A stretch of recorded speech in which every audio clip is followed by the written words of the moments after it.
Welcome back to the channel. I am your host KingZeus, and today we have another exciting video about land in Splinterlands. Exciting news. A few weeks ago they released a new white paper for phase 1.5, The Secret of Praetoria, and all of the land digital asset NFTs, which have been in the works for a couple of years now within Splinterlands.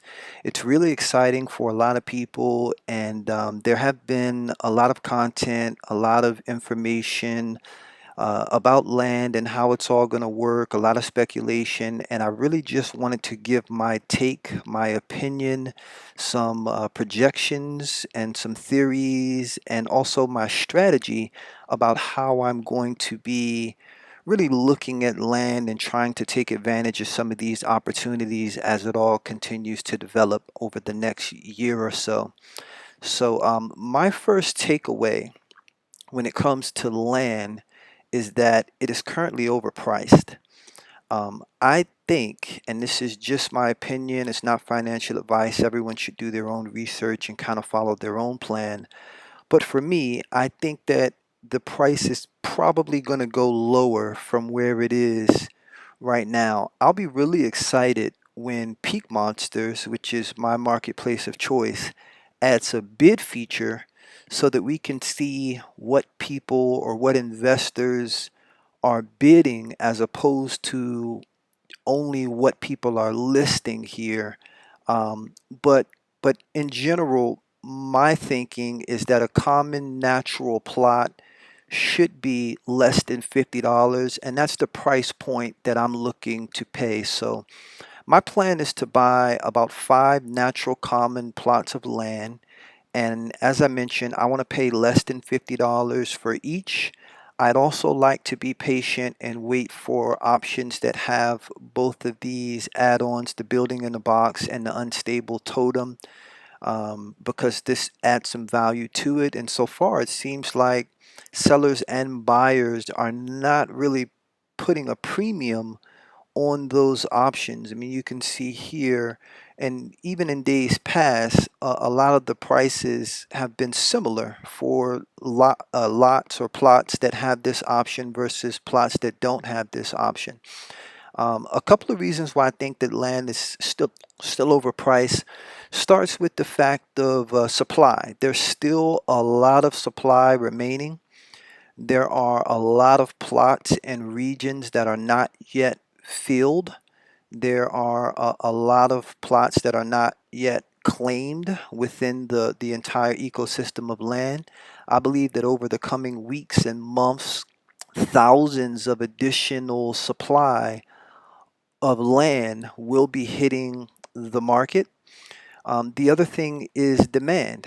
Demand is important. Supply and demand is one of the primary factors that drives prices of digital assets. And we don't have a lot of information to go by, but in the information that we do have, such as 24-hour volume, I've been tracking it day over day, and it seems to be pretty consistent around 20,000 dollars per day. And you compare that to something like the card market, for example, and during that same time, consistently, the 24-hour volume for cards has been generally twice as much as land. The reason why that's surprising to me is because land is the big new thing.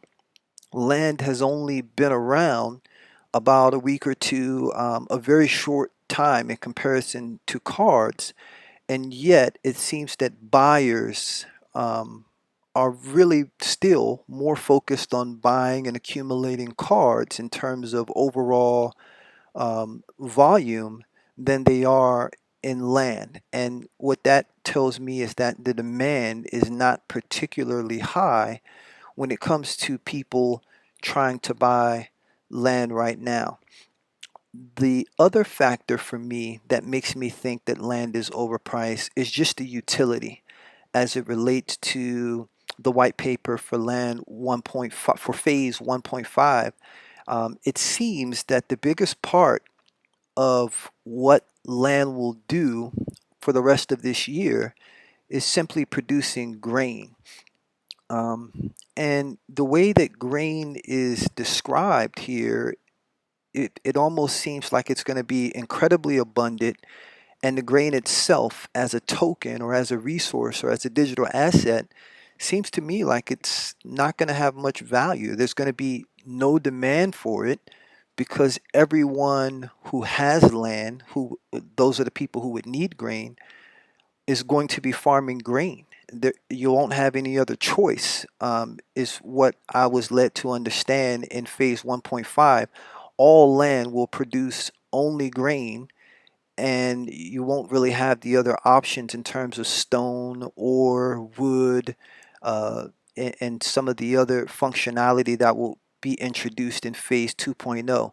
So I think for the rest of this year, as phase 1.5 is introduced, the situation is going to be a bunch of people will be stockpiling grain nonstop. The market for grain, if it's even functional, isn't going to have much demand because who's going to be buying grain when all you can do is farm grain? And so it all kind of leads to very little utility, no utility for the actual land to produce something that will be in demand.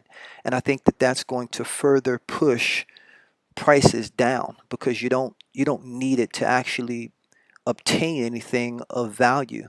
And so low utility, low demand, increasing supply. I think that those are all factors to have lower prices continue more and more. The next thing that I really wanted to take a close look at are the different types of land. And I think that that's important for developing a strategy. And a few things that I noticed first is that the castles and keeps, which are the most expensive types of land that you can buy right now, seem useless, or they don't seem particularly useful in terms of their utility compared to the cost. The value is very low. I don't want any, and it seems to me like a lot of people are kind of sensing the same thing. In the white paper, it talks about land and castles basically producing the equivalent for keeps, for example. It says it will produce the equivalent on either on average or at a maximum of five plots of natural common land. And that's disappointing because just from a logical standpoint, I can't see why anyone would want to buy a keep instead of simply buying five plots of common natural land and then producing the same amount that you would get from a keep in terms of taxation. So that's supposed to be the benefit of a keep, is that you get to tax an entire region, and then the taxes would likely produce up to or on average about five plots of common natural land. But again, why do I need a keep to do that if I can simply buy the five plots of land at a tiny fraction of the cost of a keep and produce the same thing, produce the same result? I'm quite sure that over the long term, if you're talking about 3 to 5 years or 10-year time horizon, the benefits and the functionality of keeps and castles will be improved and increased in a way that will give them significant value. But I'm not the type of investor who can buy things and then just wait 10 years to have the return. I have to consider the short term implications as well. And in the short term, based on what I've seen in um, phase 1.5 white paper, it simply doesn't make sense to focus on investing in a keep or even in a castle. The castle, according to the white paper, said that you can do that it will do about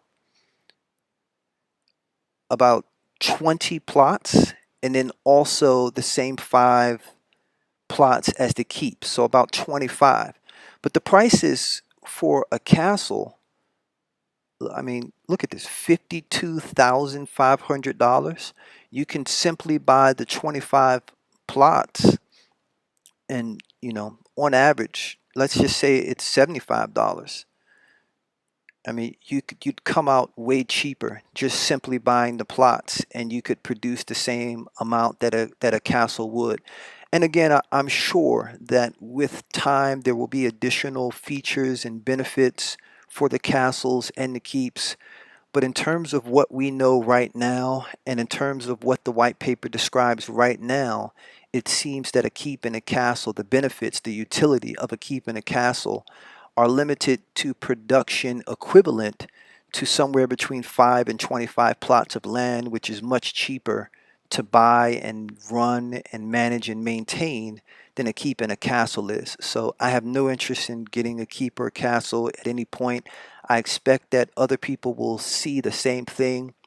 The prices of those assets will drop dramatically, significantly through the rest of this year and potentially into next year. The other thing is the supply.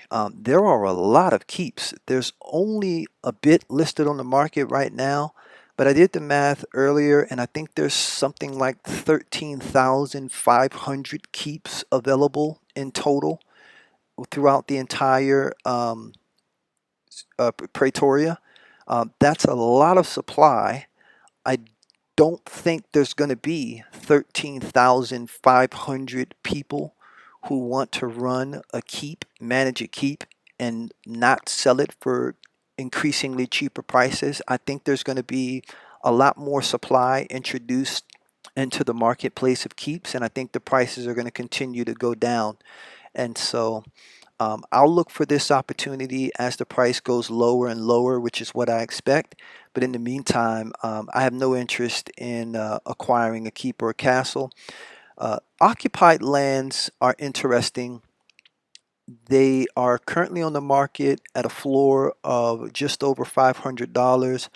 But similarly, over the short term, I don't think that their utility is what I'm looking for. Apparently, the occupied lands are for SPS mining, but SPS is so easy to obtain. A funny thing, of all this 21,600 SPS that I have accumulated in my time playing Splinterlands, over $600 worth at current prices, I've never purchased any. It's all come to me just as a product of playing the game in rewards, what I think of as for free. I don't buy SPS, and I don't really go out of my way to earn SPS. I just accumulate it as sort of a byproduct of playing the game for free. It's given away as a one of the main rewards for staking SPS. I get chunks of SPS every single day just from just from staking it, claiming it, playing the game, getting it in chest, and earning it from daily ranked battles in Wild and Modern.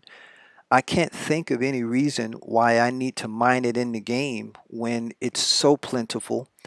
There's so much of it. Total supply is over a billion, and they give it away so freely. Um, you know, and you look at the historical price action of this game, SPS doesn't historically perform well compared to the cards. It's the cards that massively appreciate in this game, and historically, not SPS and DEC. You look at some of the earlier cards in this game, and even to Untamed, and the appreciation for a lot of these digital NFT card assets has been massive, not SPS. So what I think the opportunity in the short term is going to be is the same as it has always been in this game, and that's by accumulating, owning cards, um, high in demand, low supply, or cards that no longer have print and they aren't making any more. Cards, cards, cards. And that leads me into sort of the final premium asset in land, and that's magical.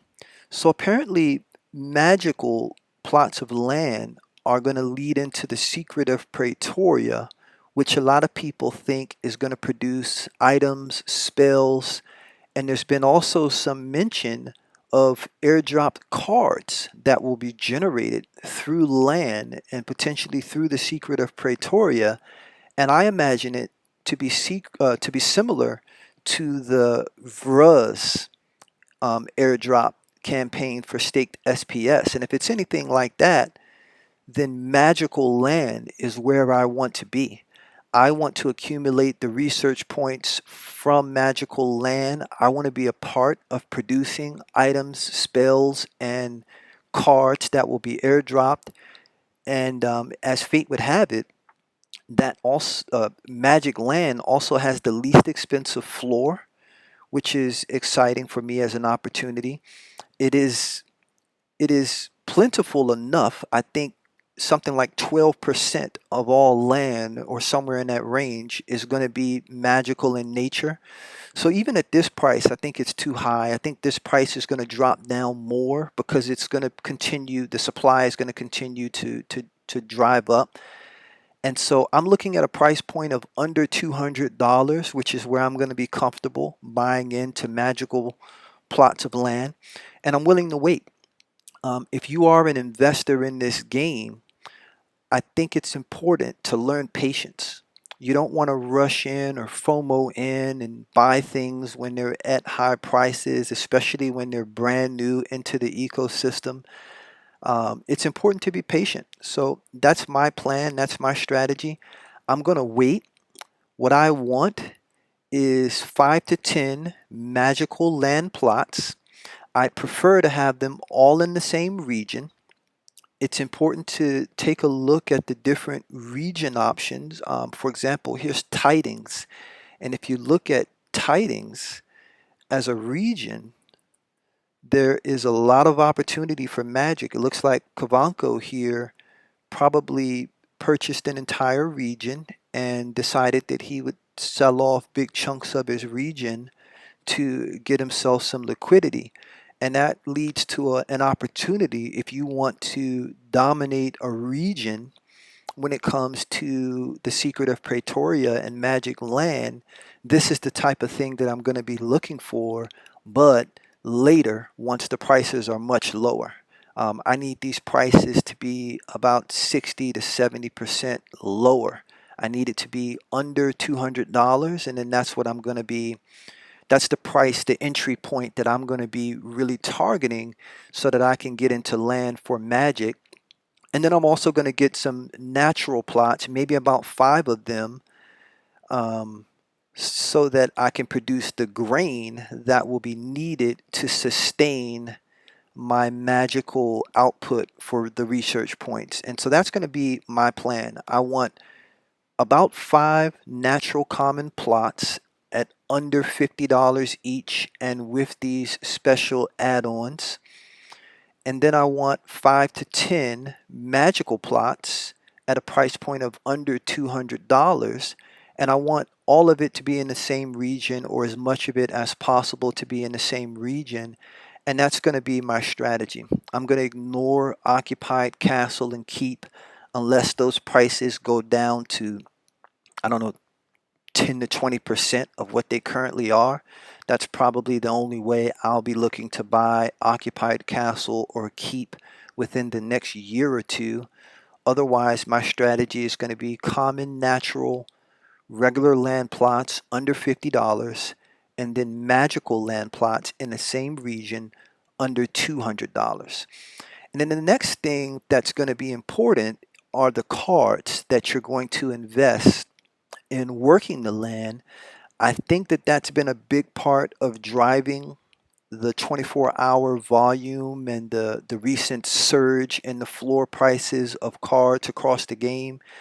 If you've been paying attention, you'll know that the floor price of non-gold foil cards is up somewhere between 200 and 300% over the last couple of months, and gold foil similarly. The floor prices are up 50 to 100% in that same time frame. And what it all means is that what you want to have is very high level cards that will that will produce higher rates of return from your land. But for me, I'm not going to go out and buy the premium cards, the legendary gold foils, to get that 10,000 bonus per card times five because it's way too expensive. When you look at the cost of a gold foil legendary max card right now, it's $300 to $400 once you start getting five of them for every plot of land that you want to max out, and that's obviously way too expensive. Instead, what I think the best strategy is to simply play the game. You can invest much less than 400 to 500 times five per plot of land by simply renting cards each season, playing the game, and then you get the opportunity to get soulbound cards in gold foil, like this, the Phyrexian Hero. I got three of these. That's worth 7,500 research points in the new land format once I do get a magic land to put them on. And I think that there's more where that came from. I think that that's the best way to maximize your land workers is to play the game, maximize your reward chest. I've got 60 so far, and I'm going to compete more towards as the season is wrapping up and try to get between 70 and 80. And you just want to get legendary gold foils, epic gold foils, rare gold foils for free from the rewards just from playing the game. You'll also get additional SPS. You'll get merits for gladiator cards, gladius packs. You'll get Chaos Legion packs, which can lead to additional cards and benefits and rewards. And then you don't have to worry about buying the cards. You just earn them through playing the game, which is fun. And it really, so that's really the core of my strategy. Instead of buying lots of cards, I'm gonna rent cards, play the seasons, try to accumulate additional assets through the rewards chest, wait patiently for land prices to continue to drop, and then buy in once the prices are much lower. And then from there, I'm going to patiently work land over time, hope that the prices go up, enjoy the rewards that will come over time as I work land and as I grow within that ecosystem. And that's really going to be the core of my strategy. A couple more things that I wanted to mention about this strategy early on.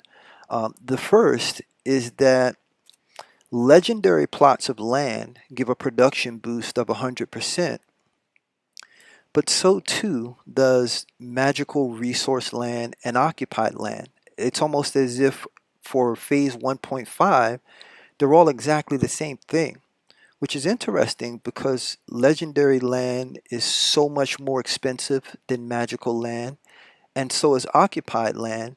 So that's another reason why, as I considered all of the options, I think that magical land is such a great opportunity to really focus on as the launch of phase 1.5 comes into play.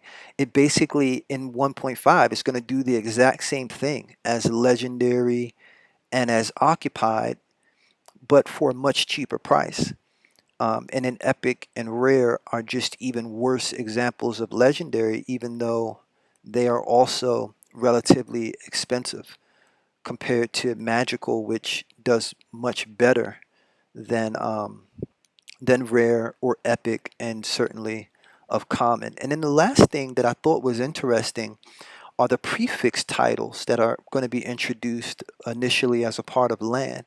If you look here, research points, which come from magical land, is my understanding, are apparently the top three, the strongest three titles, compared to even a castle owner, or compared to even having 5+ Rooney. You get a higher research point boost just for being really good or having really strong magical land assets. You get higher and better benefits than castle owners or 5 Roonies. To buy a castle is, between 25 and $50,000 right now. Buying 5+ Roonies is something like $10 or $15,000. But you can go in and get 5 plots of magic land, 5 to 10 plots of magic land right now for less than 2K, all in the same region, and give yourself a really good chance to qualify for some of these titles in a specific region. And so I thought that that was really interesting. As I listened to some of the last bits of information that came out throughout this white paper, I noticed a lot where they talked about being intentional in the way that they did things. And that leads me to believe that they are intentionally emphasizing the importance of magic land, even though it's really plentiful compared to castles, for example. And even though the prices are lower so far on the market than castles, keeps, um, occupied lands, legendary lands, the magic land really seems to be the way to go. And that's going to be a really exciting opportunity that I believe people who are paying attention can take advantage of as gameplay continues. And so those are the two things that I'm keeping a lookout for.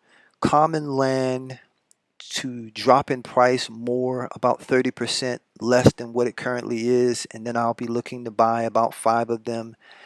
And then magical land, which I hope I can find at least 5 all in the same region. And as I mentioned, I expect the supply to increase over the coming weeks and months. I expect the prices to decline. Now, I could be wrong. There could be institutional buyers. There was an article about Saudi Arabia, for example, investing billions of dollars into Web3 games. Splinterlands is a top Web3 game and ecosystem already. And so overnight, an institutional investor could take interest in all of this and sweep the floor, and prices could shoot up. And I, along with anyone else waiting on the sidelines, could really lose out on an opportunity. That's entirely possible. But if that happens, I'll just reassess things, and it is what it is. I'm okay if I don't get into land at all. I can invest in other digital assets within the Splinterlands ecosystem and focus on trying to get ROI in other ways. I'm okay with missing the boat if that's what happens, so to speak, when it comes to land. But I believe that the prices are going to go lower based on my analysis and the information that I have. And I think that the best thing that you can do as an investor is understand patience, uh, kind of designate price targets. As I mentioned before, I hope that Peak Monsters will set up a bid system for land as they do with cards and so many other assets. And then you can see not only what you want to bid, but what other people bid, because that's really what the price of something is. A digital asset is what other people are willing to pay, not what people list it for. You can list a digital asset for anything you want. The real price is what someone is willing to pay for it. And so I'm excited that hopefully Peak Monsters will add a bid system soon. I'm going to utilize that. I'm going to pay what I'm willing to pay. I'm going to try and really be patient in all of this.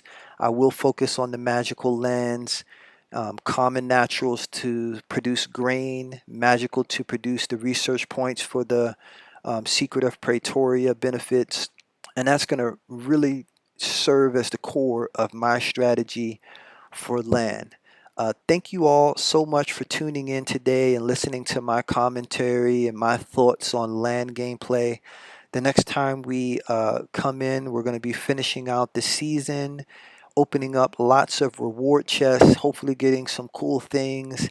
We're also going to be buying up some more assets coming up soon in terms of cards, and renting more cards as well, and really just diving in more and more to the Splinterlands ecosystem, because I really believe in this game long term, short term, and medium term. And I think that there are a lot of opportunities to take advantage of if you are a discerning investor, being careful, looking for return on investment, looking for price appreciation, and wanting to buy low and then over time potentially sell high after also obtaining some of the benefits of holding these digital assets and utilizing these digital assets in Splinterlands. It's a really exciting game and a really exciting ecosystem and economy. So thank you all for tuning in, and I can't wait to talk with you all more next time as we continue on this journey for Splinterlands and Web3 games in general. This is KingZeus signing out. Talk to you all again soon.